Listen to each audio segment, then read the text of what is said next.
Good afternoon friend, welcome to revision junction. जैसा कि हम लोगों ने पिछले वीडियो में नेशनल इनकम, उससे रिलेटेड एग्रीगेट्स और फिर वैल्यू एडेड मेथड के बारे में डिस्कशन किया था। तो इस वाले वीडियो में हम एक्सपेंडिचर मेथड और इनकम मेथड और साथ ही उसके न्यूमेरिकल भी सॉल्व करेंगे एक एक क्वेश्चन।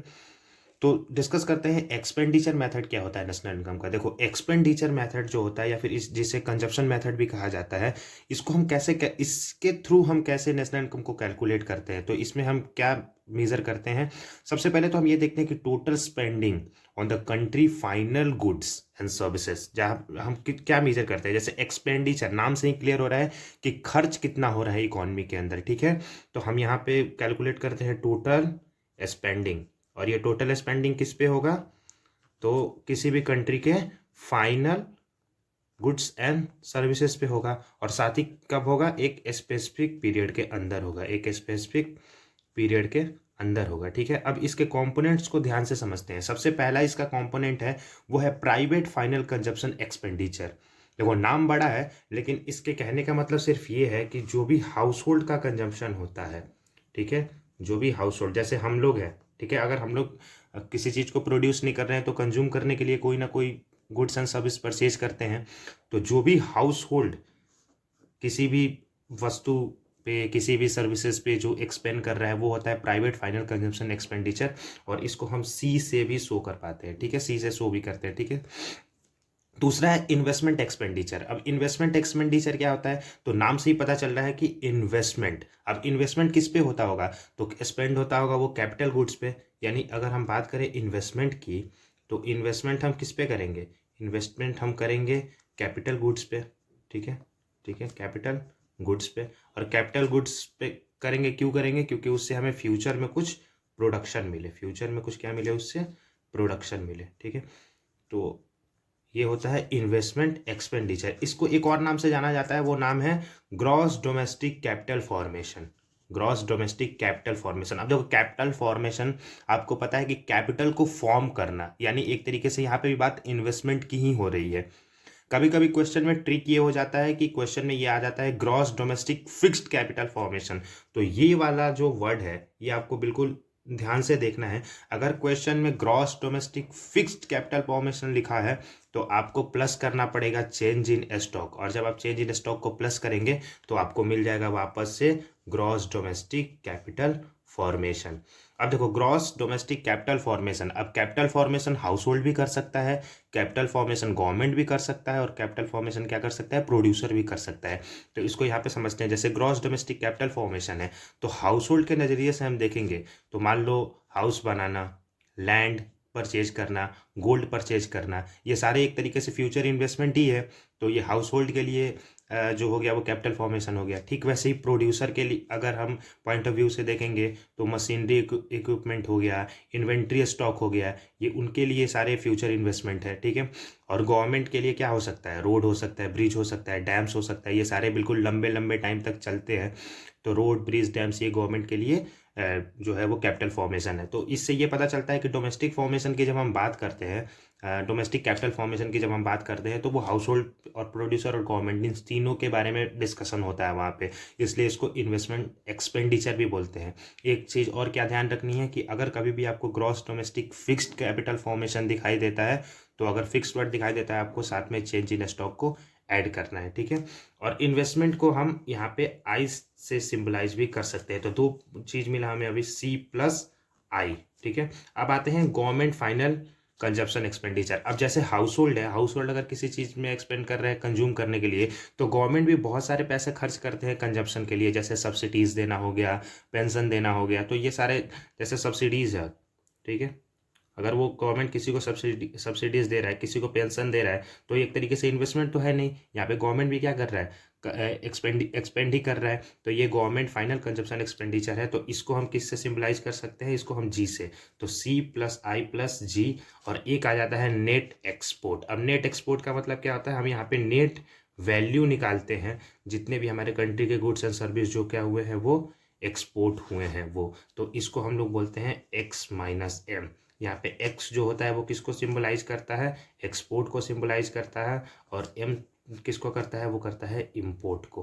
अब जब हम एक्सपोर्ट के वैल्यू और इंपोर्ट के वैल्यू को माइनस कर देंगे तो हमें नेट एक्सपोर्ट का वैल्यू मिल जाएगा कि एक्चुअली में कंट्री से गुड्स एंड सर्विस जो हुए हैं वो कितने वैल्यू के एक्सपोर्ट हुए हैं।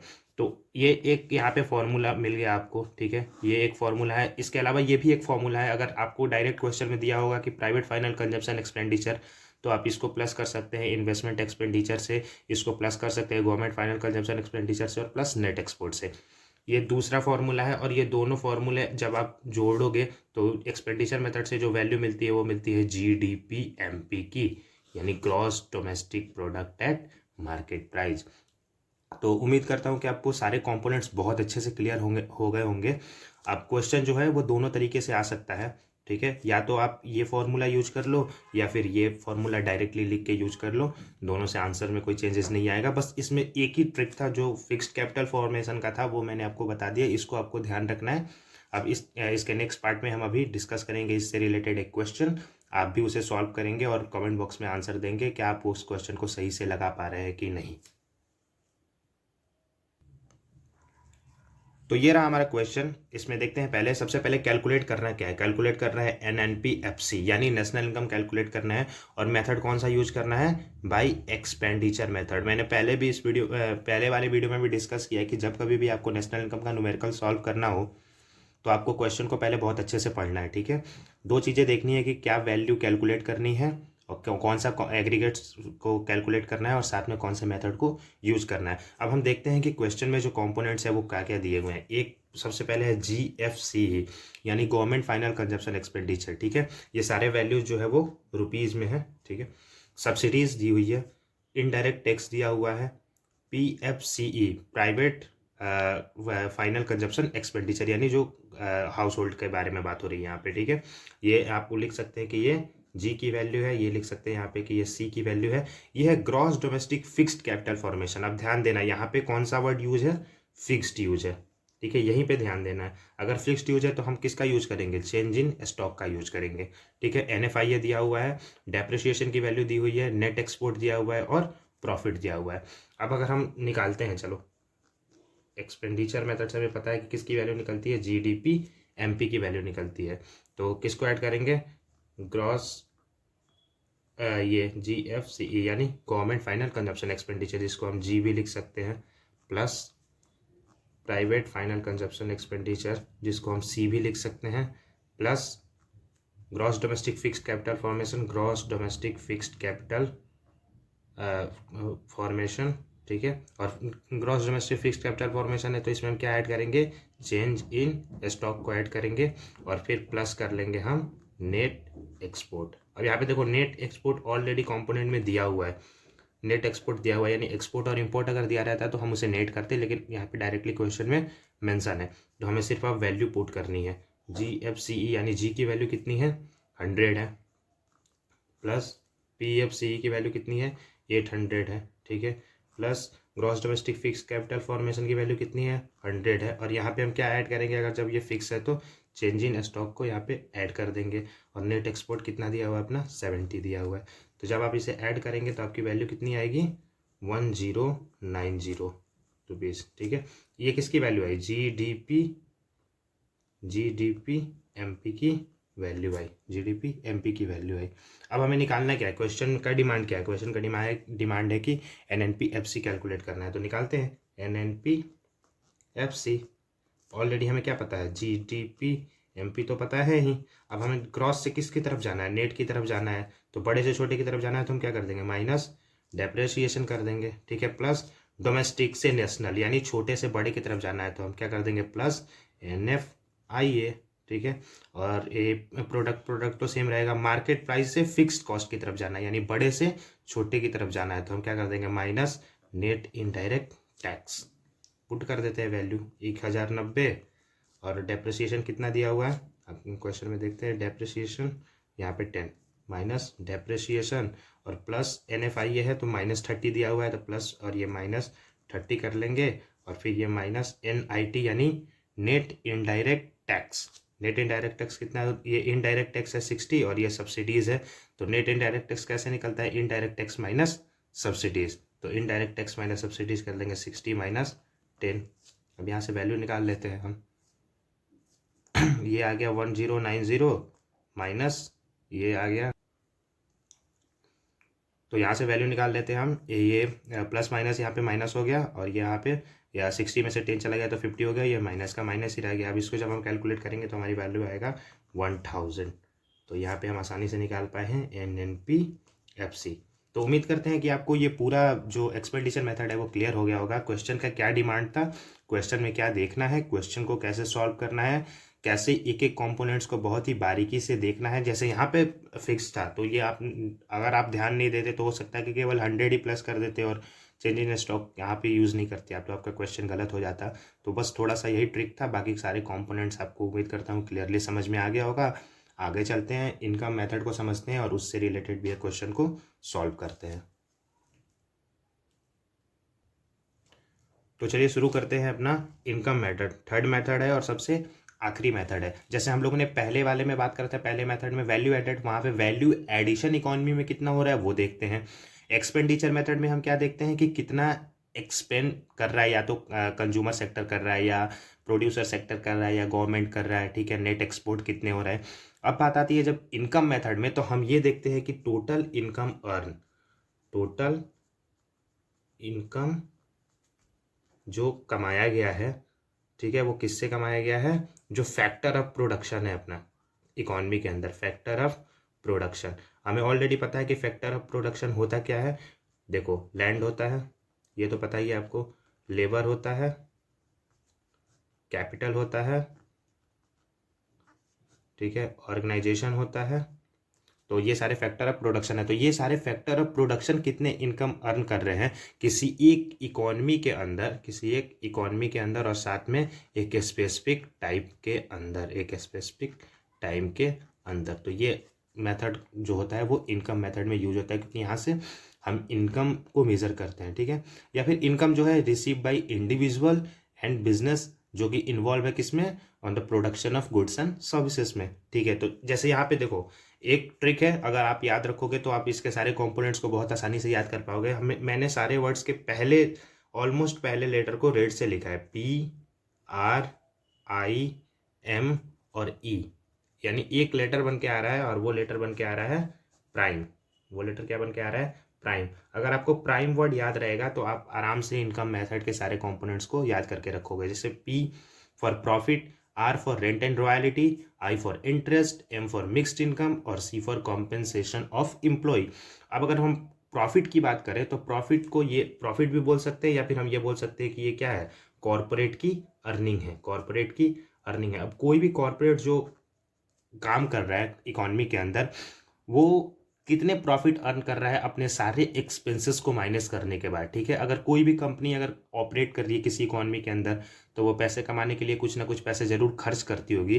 तो हम सारे खर्च को जब हम निकाल देते हैं और उसके अलावा जो प्रॉफिट कंपनी को बच जाता है, इधर वो डिविडेंड के फॉर्म में हो, रिटेन्ड अर्निंग के फॉर्म में हो, और कॉर्पोरेट टैक्स के फॉर्म में हो, ये तीनों को ऐड करने के बाद से हमें क्या मिल जाता है, कंपनी की कॉर्पोरेट अर्निंग क्या है, प्रॉफिट क्या है। रेंट एंड रॉयल्टी, ये तो बहुत सिंपल सी चीज़ है कि अगर मान लो कि लैंड है तो उस पर ऑर्गेनाइजेशन को रेंट और या फिर रॉयल्टी जो है वो पे करना ही करना है। कैपिटल पे हमें क्या मिलता है, इंटरेस्ट मिल जाता है।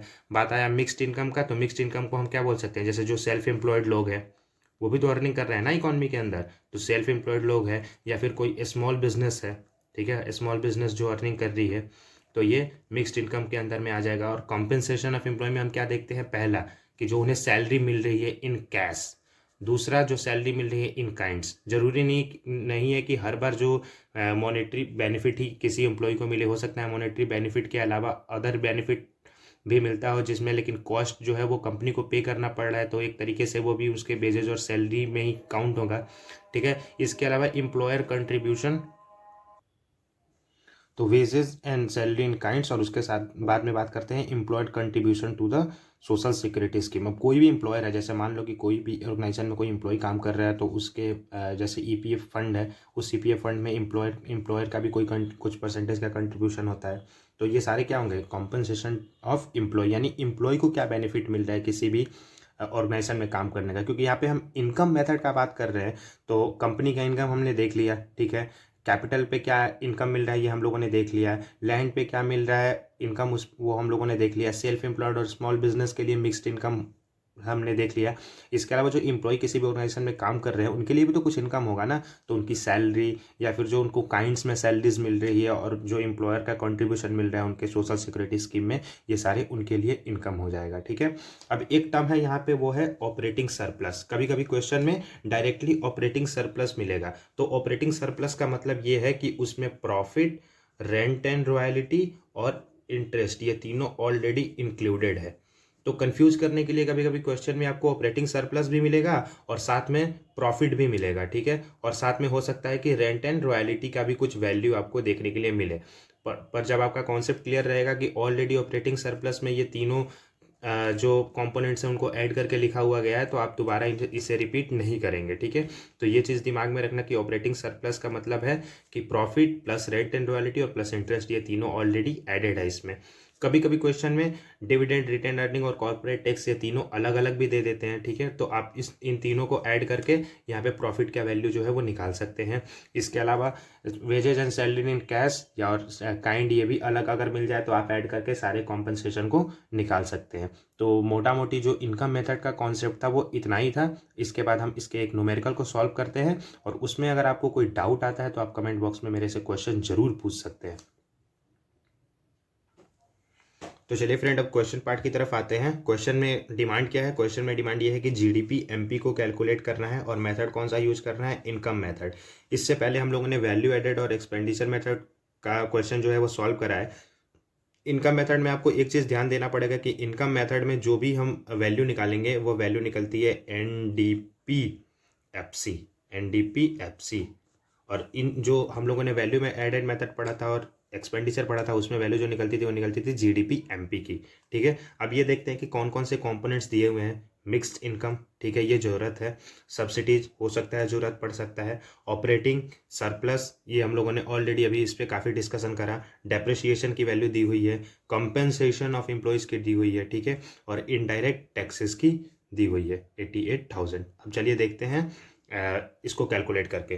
तो हम निकालते हैं N D P F C. N D P F C already हमें ऑपरेटिंग सरप्लस दिख रहा है, इसमें ऑलरेडी किसकी किसकी वैल्यू ऐड होती है? प्रॉफिट की वैल्यू ऐड होती है, रेंट एंड रॉयल्टी की वैल्यू ऐड होती है, और किसकी इंटरेस्ट की वैल्यू जो है वो ऐड होती है। तो ऑपरेटिंग सरप्लस हमें मिल गया। इसके बाद और मिक्स्ड इनकम भी दिख रहा है, तो मिक्स्ड इनकम को भी हम क्या कर देंगे? लिख देंगे मिक्स्ड इनकम। और एक और कंपोनेंट बच गया, वो है कॉम्पनसेशन ऑफ एम्प्लॉय। ठीक है, ये तीन ही है। तो ऑपरेटिंग सरप्लस की वैल्यू कितनी है? 95,000। ठीक है, प्लस मिक्स्ड इनकम की वैल्यू कितनी है? 2,80,000।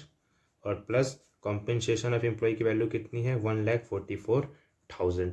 जब हम तीनों को ऐड कर देंगे तो हमें N D P F C जो है वो कितना मिलेगा? वो मिल जाएगा हमें ₹5,19,000, ₹5,19,000।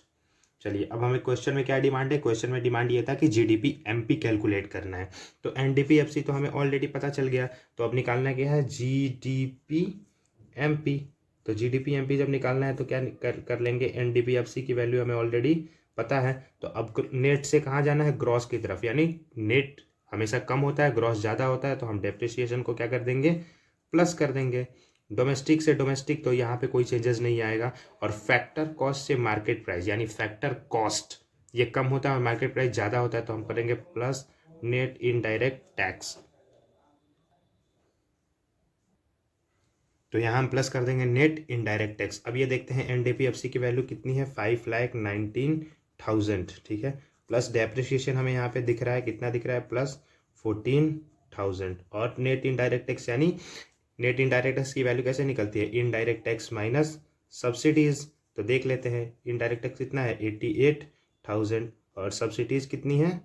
11,000। ठीक है, और इसको कैलकुलेट करते हैं, कितना आएगा?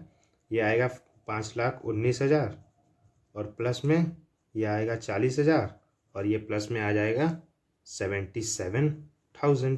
तो जीडीपी एमपी जो है वो कितना आ जाएगा अपना? 6,36,000 रुपीज़। यह हमारा क्या हो जाएगा? आंसर हो जाएगा। अब आपको इस दोनों मेथड से, जैसे वैल्यू तो ऑलरेडी निकला हुआ है, तो बाकी के जितने भी एग्रीगेट्स बच गए हैं दोनों मेथड में, ठीक है, अगर हम लोगों ने 2 एग्रीगेट्स निकाले हैं तो एक्सपेंडिचर मेथड में अगर 6 एग्रीगेट बच गए हैं तो उनकी वैल्यू निकालना है आपको, और इनकम मेथड में अगर 2 एग्रीगेट निकल गए, 6 एग्रीगेट्स जो बचे हैं उन दोनों की वैल्यू जो है वो आपको निकालना है, ठीक है। अगले वाले वीडियोस में मैं माइक्रो इकोनॉमिक्स के कुछ बेसिक कॉन्सेप्ट्स के बारे में डिस्कस करूंगा, और साथ ही 2 सेक्टर इकोनॉमी का जो रियल फ्लो है और मनी फ्लो है उसके बारे में भी डिस्कशन करेंगे। वो छोटे छोटे पॉइंट्स है तो वो जल्दी कवर हो जाएगा। मेजर जो डिस्कशन था वो नेशनल इनकम में इतना ही था। तो हम लोगों ने नेशनल इनकम के बारे में बात करा था, नेशनल इनकम के एग्रीगेट्स के बारे में बात करा, ठीक है, उसके तीनों मेथड को बहुत अच्छे से समझा, उससे रिलेटेड जो है न्यूमेरिकल क्वेश्चन भी सॉल्व किए। और बस मेरी यही सजेशन है आपसे कि आप ज़्यादा से ज़्यादा क्वेश्चन को प्रैक्टिस करें, और क्वेश्चन को जितने आप प्रैक्टिस करोगे यकीन मानो बहुत कॉन्फिडेंस आएगा आपको, और आप एग्ज़ाम में आराम से हाई स्कोर जो है वो अचीव कर पाओगे, क्योंकि ये देखो बहुत ही ईजी है। जितने टर्म आप कंपोनेंट्स पढ़ रहे हो बस उतने कंपोनेंट्स को दिमाग में रखना है, उसके अलावा कोई भी कंपोनेंट्स आपको क्वेश्चन में दिखे तो आपको इग्नोर करना है। जिसके बारे में, जैसे अगर हम लोग इनकम मेथड पढ़ रहे हैं तो मैंने एक वर्ड बताया था कि प्राइम, अब इस प्राइम के अंदर जो चीज़ें आ रही है बस आपको दिमाग में उतना ही रखना है, उसके अलावा क्वेश्चन में कोई भी कंपोनेंट आपको एक्स्ट्रा दिखता है तो ये समझ लेना कि वो यूज़ में नहीं आएगा, तो उसे आप इग्नोर कर देना है, ठीक है। अब जो डिस्कशन था नेशनल इनकम में वो इतना ही था। मिलते हैं नेक्स्ट वीडियो में, तब तक के लिए take care, god bless you all, thank you for watching.